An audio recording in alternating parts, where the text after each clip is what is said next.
Out of 12,000 North Korean soldiers sent to Russia to fight against Ukraine, only 2 have been captured alive. They have recently been telling their stories to American and South Korean journalists, providing a unique perspective on the war. The 2 men are 21-year-old Baek and 26-year-old Ri, not their real names, both privates in the Korean People's Army Special Operations Force. It numbers up to 80,000 men and is dedicated to carrying out military, political, and psychological operations. Both men say they were working under the direction of the Reconnaissance General Bureau, North Korea's agency for clandestine operations such as commando raids, infiltrations, and disruptions. Each battalion of about 500 men had 1 or 2 embedded political officers from the Ministry of State Security. The political officers told the men that surrender was treasonous and was not permitted. They were expected to kill themselves or be killed by their comrades if wounded. However, both Ri and Baek were the sole survivors of their units. They suffered critical injuries, which left them too wounded to commit suicide, and their comrades too dead to finish them off. Ri, a reconnaissance sniper, says he was conscripted at the age of 17 for compulsory military service that lasts a decade. He has not seen his parents for a decade. Baek, a rifleman, enlisted voluntarily in May 2021 and underwent 3 years of training. The 2 men were children of North Korea's professional class, enjoying privileges such as being able to live in the showcase capital of Pyongyang, studying English, and owning smartphones, albeit restricted to North Korea's closed intranet.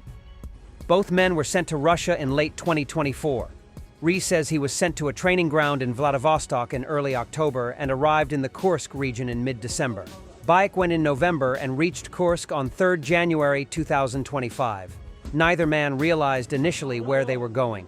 The 2 men were issued with Russian Army uniforms and falsified Russian military IDs. Their training was similar to that in North Korea, but included additional lessons in dealing with the threat of drones.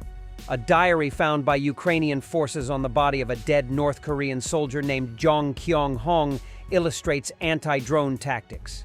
It describes using one soldier as bait for a drone, maintaining a 7-meter distance from it, while the other 2 attempt to shoot it down.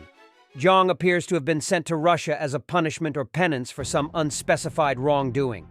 His diary includes an entry explaining why he had gone there.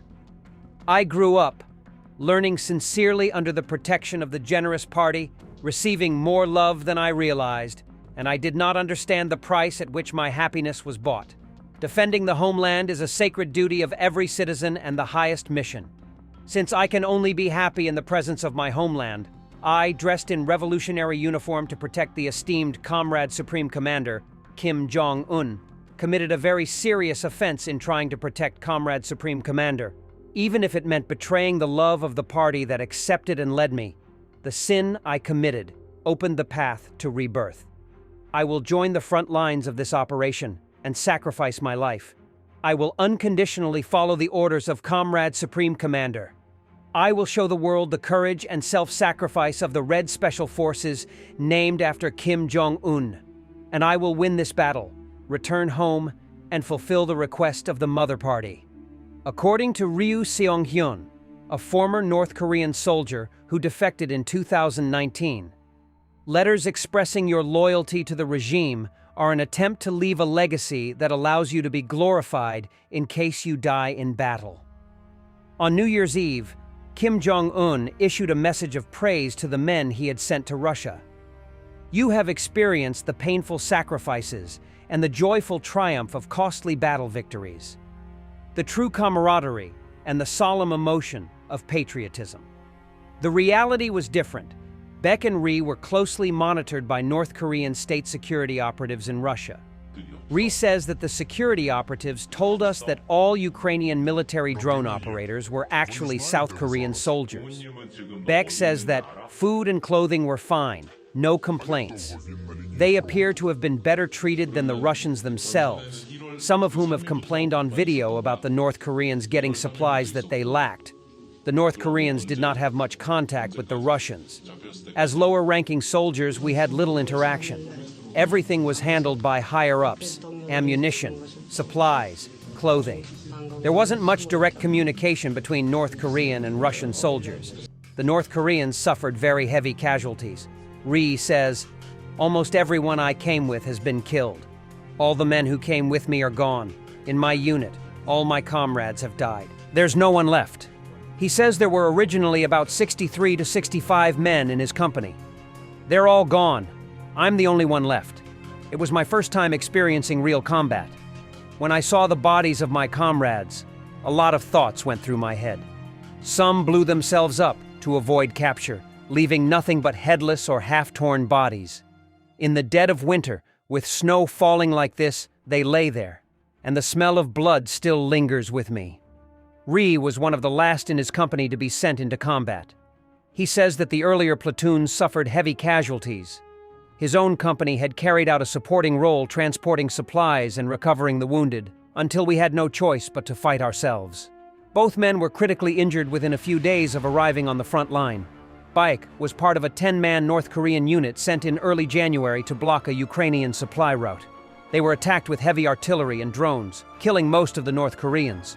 Baek found himself crippled with shrapnel in his legs. He lost consciousness before he could kill himself, as required by North Korean Army protocol. He was found 5 days later by Ukrainian special forces who persuaded him not to blow himself up with a grenade. Ree went into combat on 5th January, but says that his unit suffered heavy losses due to drone strikes and artillery fire. We relied on Russian artillery support, but they fired behind enemy lines instead of covering us properly. That led to unnecessary casualties. Ree was part of a 3-man squad that followed the main force. Our company launched a frontal assault while we moved in to disrupt enemy lines. But we walked into an ambush. Drones spotted us. For both Ree and Baek, drones were the greatest threat they faced. Ree claims that the Koreans shot them down. Russian troops often talked about drone threats, advising us to hide or flee. But our army's marksmanship is strong. We just shot them down. By contrast, Ree says that we received basic training, but there was no specific strategy for drone warfare. Our training emphasized speed, running, hiding, or shooting drones from the ground. We never learned how to take them down effectively. He admits that we underestimated unmanned aircraft. Drones were the most devastating. So many were lost because of them. After Rai and his squad were spotted by a Ukrainian reconnaissance drone, the Ukrainians opened fire and shot all 3 men. A badly injured Rai was the only survivor. He lost consciousness, but awoke hours later and made contact with another North Korean. Thanks for watching, and don't forget to subscribe. Also, if you want to support Warthog Defense, please become our member and get early access to new videos, exclusive members-only videos, and become administrator in comment section. The membership link is in the description. Every day. We had a guy last week, it's 6 rescues in 6 days. You know, he's doing the job every day.